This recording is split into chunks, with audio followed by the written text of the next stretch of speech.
पहली फॉर्म या पहली शेप जो सैटर्न पैराडाइज लॉस्ट में लेता है वो लेता है एक चैरब की, हिंदी में बोलते हैं देवदूत।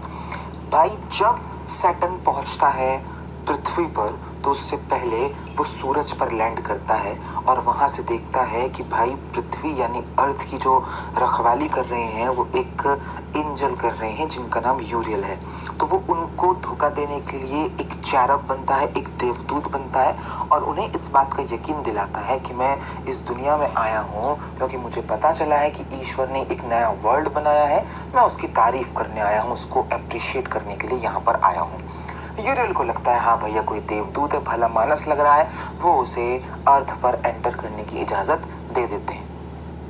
दूसरी शेप जो सैटर्न पैराडाइज लॉस्ट में लेता है वो लेता है एक कॉर्मोरेंट की। कॉर्मोरेंट एक तरह का पक्षी है, सी बर्ड है, समुद्र में मिलता है, फोटो आप देख रहे हैं स्क्रीन के ऊपर। ये कॉर्मोरेंट बनता है और एक पेड़ के ऊपर जाकर बैठ जाता है, उस पेड़ का नाम है ट्री ऑफ लाइफ। उसके ऊपर जाकर बैठता है और वहाँ से भाई गार्डन ऑफ ईडन को निहारता है, उसकी खूबसूरती में खो जाता है और वहाँ से बैठकर देखता है कि कितनी खूबसूरत नज़र आ रही है जो पैराडाइज है। कुछ पल के लिए तो वो भूल भी जाता है कि वो यहाँ क्यों आया है, उसका क्या मकसद है। बाद में वो अपने आप को संभालता है और अपने इविल काम में दोबारा से लग जाता है। उसके बाद वो एक लॉयन बनता है, फिर उसके बाद टाइगर बनता है और एडम और ईव की तरफ बढ़ता है उनकी बातचीत सुनने के लिए और उनके पास बैठकर उनकी बातचीत सुनने लगता है।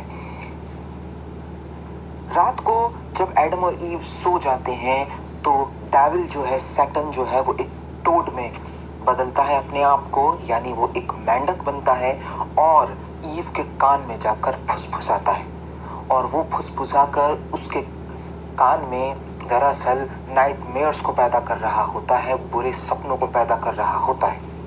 ऐसा करते हुए उसे एंजल्स देख लेते हैं और गिरफ्तार कर लेते हैं। नेक्स्ट जो फॉर्म सैटर्न लेता है वो लेता है सरपेंट की। अगले दिन जब ईव जो है वो एडम से अलग होकर गार्डन ऑफ ईडन में फ्लावर्स को चुन रही होती है, गार्डनिंग कर रही होती हैं, तो सैटर्न जो है वो एक सरपेंट यानी कि सांप का रूप धारण करके, सांप का रूप बदल कर ईव के पास जाता है। पहले तो ईव जो है वो बिल्कुल ध्यान नहीं देती सांप पर, क्योंकि ये बहुत कॉमन प्रैक्टिस होती है गार्डन ऑफ ईडन की कि ये दोनों ही जो है एडम और ईव वो जंगली जानवरों के इर्द गिर्द ही रहते हैं। अब सैटर्न जो है वो सांप बनने के बाद बोलना शुरू करता है, तब ईव का ध्यान सरपेंट की तरफ जाता है कि अरे ये तो बातें कर रहा है। फिर वो उससे पूछती है कि तुमने ये बातें करना कहाँ से सीखा। तब सरपेंट उससे कहता है, तब सैटर्न उससे कहता है कि मैंने एक पेड़ का फल खाया जिससे मुझे ये एबिलिटी मिली, और वो पेड़ कौन सा था? द ट्री ऑफ नॉलेज, जिसका फल खाने से ईश्वर ने एडम और ईव को मना करा हुआ है। ईव कहती है कि ईश्वर ने तो मना किया है उसका फल खाने के लिए। तब ये मैनिपुलेशन स्टार्ट करता है सैटर्न और कहता है कि गॉड ने आपको उस पेड़ का फल खाने के लिए इसीलिए मना किया हुआ है क्योंकि आप उस पेड़ का फल खाकर इक्वल टू गॉड हो जाएंगी। ईव बातों में आ जाती है और फल खा लेती है।